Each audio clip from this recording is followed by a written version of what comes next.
वृंदावन के निधिवन का क्या है रहस्य? क्या सच में रस रचाने आते हैं राधा कृष्ण? निधिवन का रहस्य। निधिवन एक धार्मिक स्थल है। वृंदावन में स्थित निधिवन का शरद पूर्णिमा के दिन दर्शन करने का विशेष महत्व है। वृंदावन के इस वन में किसी को भी रात गुजारने की इजाजत नहीं है। मान्यता है कि अगर कोई भी निधिवन में रात गुजरता है तो उसकी या तो पागल हो जाता है या फिर कुछ भी कहने या करने लायक नहीं रहता। यहाँ तक कि शाम के समय निधिवन में कोई जानवर या पक्षी भी नहीं रहता और आसपास के घरों की खिड़कियां भी बंद करते हैं ताकि कोई भूल से भी मंदिर की तरफ ना देख ले। बंदर भी रात की आरती के बाद निधिवन को छोड़कर चले जाते हैं। रंग महल में भगवान श्री कृष्ण करते हैं विश्राम। कहा जाता है कि रात के समय भगवान श्री कृष्ण राधा और गोपियों के साथ यहाँ रास रचाते हैं और यहाँ स्थित रंग महल में विश्राम करते हैं। इसलिए रास जब होता है तब उसको देखने की मनाही है। निधिवन के मंदिर में शाम की आरती के बाद किसी को भी निधिवन में जाने की इजाजत नहीं है। शाम के समय रंग महल में भगवान के लिए चांदी के गिलास में पानी, खाने की चीजें, पान रख देते हैं और भगवान के लिए बिस्तर भी तैयार किया जाता है। साथ ही दांतों को साफ करने के लिए नीम के दातुन, लड्डू, साड़ी, चूड़ियां भी रखी जाती हैं। रात के समय मंदिर में प्रवेश निषेध। यहाँ मंदिर का दरवाजा अपने आप खुलता है और अपने आप बंद हो जाता है, लेकिन किसी आज तक देखा नहीं।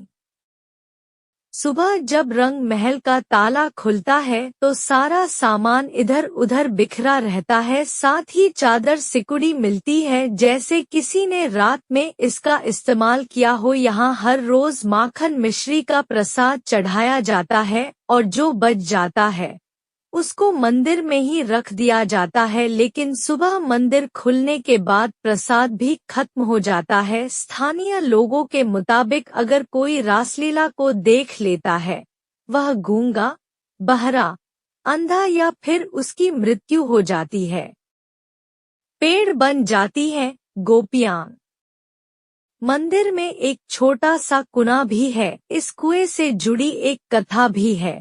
कथा के अनुसार रासलीला करते समय राधा रानी की मित्र ललिता को प्यास लग गई थी। ललिता की प्यास बुझाने के लिए भगवान कृष्ण ने यहाँ अपनी बांसुरी से एक कुआं बनाया था, इसलिए इस कुएं को ललिता कुंड कहा जाता है। निधिवन में करीब 2.5 एकड़ में पेड़ हैं और इन पेड़ों की लंबाई भी काफी कम है। ये पेड़ एक दूसरे से जुड़े हुए भी हैं।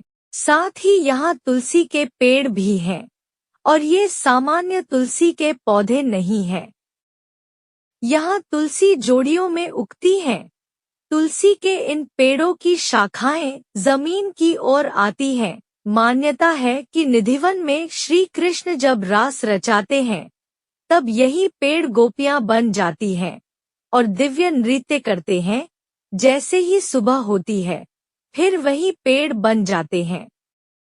यहाँ के आसपास के अधिकतर घरों में खिड़कियां नहीं हैं और जिनके घरों में हैं वे शाम की आरती के बाद खिड़कियां इस डर से बंद कर देते हैं कि कोई मंदिर की दिशा में देखे नहीं, अन्यथा वह अंधा हो जाएगा।